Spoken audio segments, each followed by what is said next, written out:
semua, ketemu lagi nih dengan Pipi. Tentunya dalam acara kesayangan kita, Dokter Sains. Teman-teman, hari ini Pipi lagi nyetrika nih.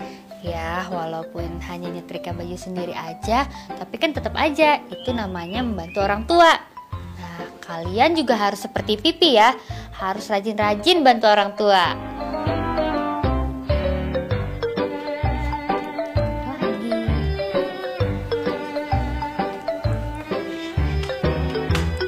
Ngapain kamu, Pi? Dita, ini loh, Pipi lagi nyetrika. Wah, boleh dong aku nitip baju-bajuku untuk kamu setrikain? Boleh aja, asal ada hitungannya. Tenang, Pi, pasti ku bayar. Aduh. Kamu kenapa, Pi? Nggak tahu, tiba-tiba tangan Pipi kesetrum. Gimana kalau kita cabut dulu strumnya? Kamu aja deh, Pipi takut. Ya udah.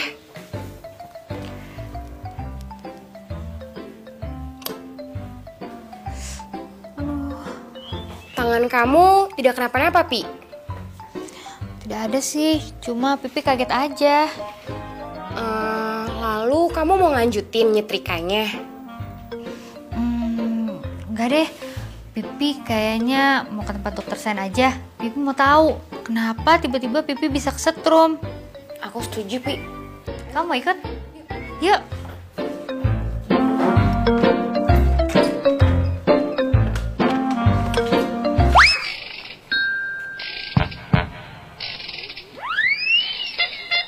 Dokter Sain. Pipi. Dok, tadi Pipi kan nyetrika baju.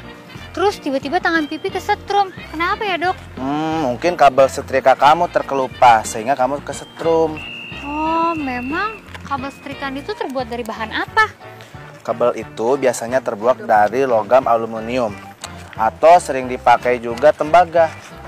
Oh, lalu kalau pembungkusnya terbuat dari bahan apa? Nah, kalau pembungkusnya terbuat dari bahan karet untuk mencegah supaya listrik tidak keluar.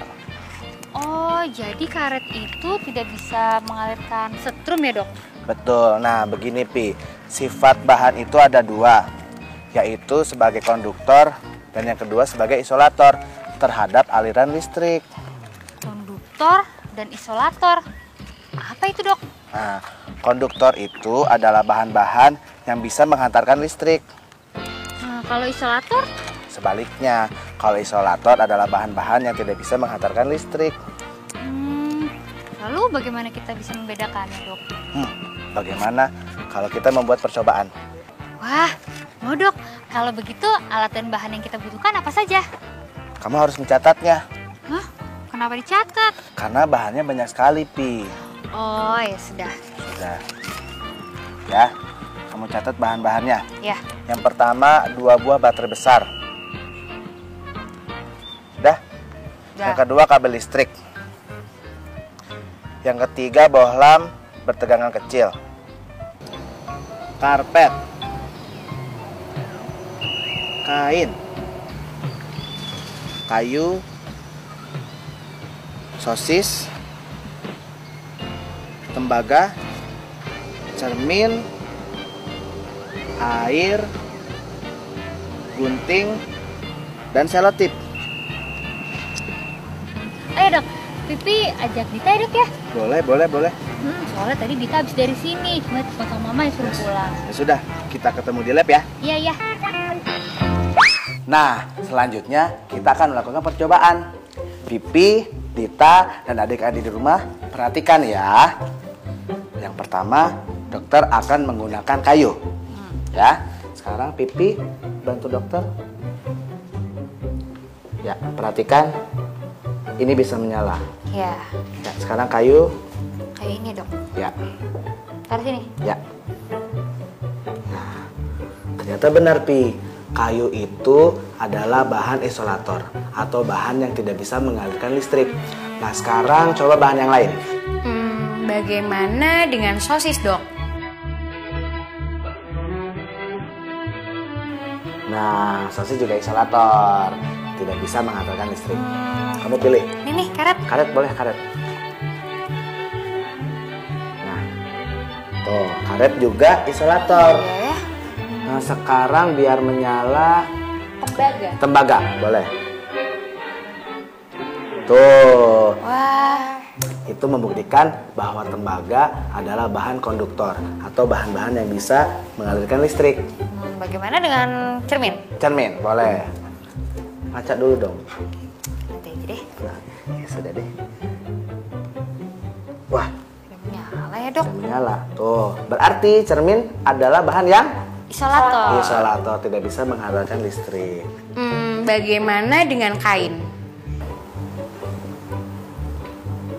Nah, kain juga termasuk bahan isolator, adik-adik di rumah. Gimana kalau coba dengan air? Boleh. Ya. Gitu. Ya. Nah, kita coba. Nah, tidak menyala. Tetapi menurut ilmu pengetahuan, air itu termasuk konduktor. Karena banyak berita yang kita saksikan ya, orang-orang banyak yang kesetrum kalau sedang berada di air. Terus kenapa ini tidak menyala dok? Karena dayanya kecil. Oh Gitu. gitu. Ya Pipi ngerti sekarang. Berarti tadi tuh Pipi kesetrum karena pembungkus kabel setrika Pipi itu terkelupas ya dok ya. Ternyata pembungkus kabel itu merupakan isolator yang baik teman-teman. Betul sekali Pipi. Makanya alat-alat elektronik kita di rumah terbungkus rapi. Karena supaya listriknya tidak menyebar kemana-mana dan bisa mencelakakan kita.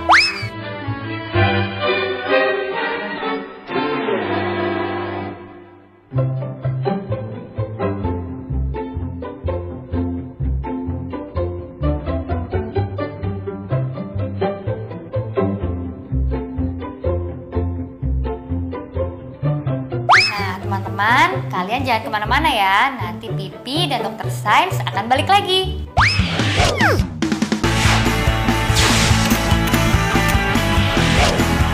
Cara Dokter Sains.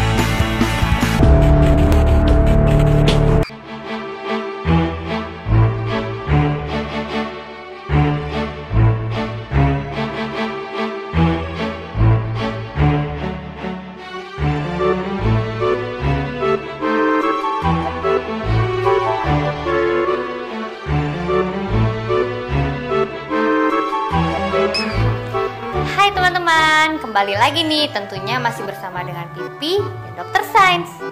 Dokter Sains, sekarang dokter akan menunjukkan apa nih? Nah, sekarang dokter akan coba membuktikan bahwa sebuah baterai bisa digantikan dengan sebuah jeruk.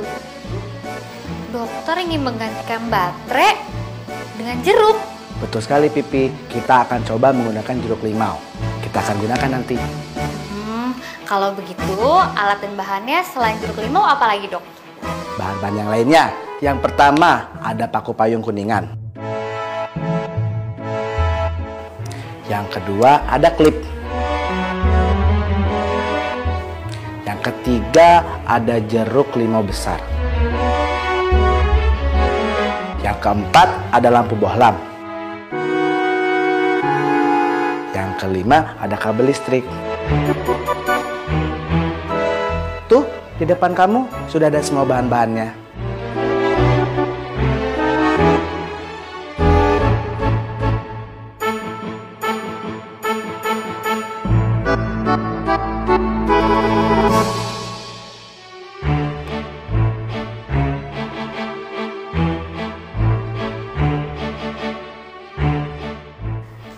Wah, dokter baik sekali. Terima kasih ya dok. Berarti kita tidak perlu capek-capek lagi mencarinya. Nah, sekarang cara membuatnya gimana? Untuk membuat baterai dari jeruk limau, caranya mudah sekali Pipi. Pertama, tusukkan paku payung dan klip pada sisi berlawanan ke dalam jeruk limau.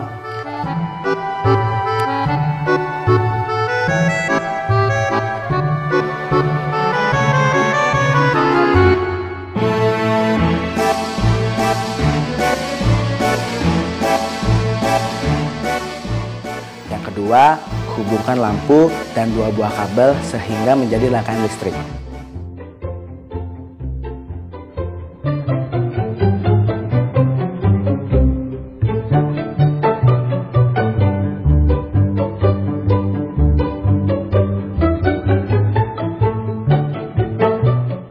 Lihat Pi, sekarang kita sambungkan kabel-kabelnya yuk.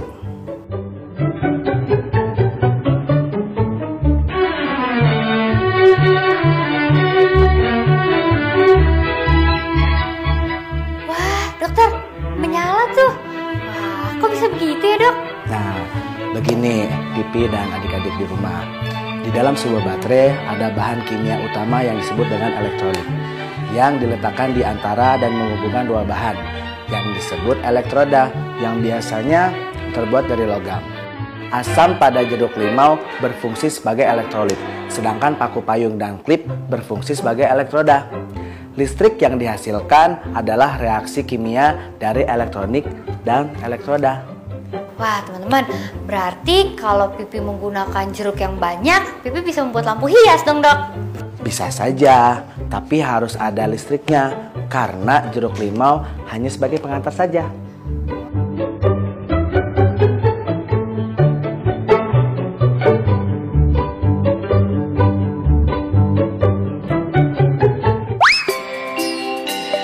Nah, teman-teman, bagaimana dengan dua percobaan kita tadi? Menarik kan?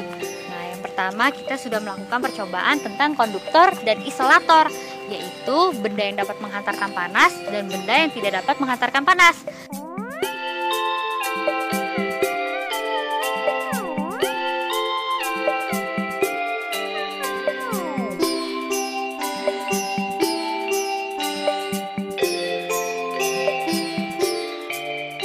Lalu percobaan kedua kita yaitu mengganti baterai dengan menggunakan jeruk limau.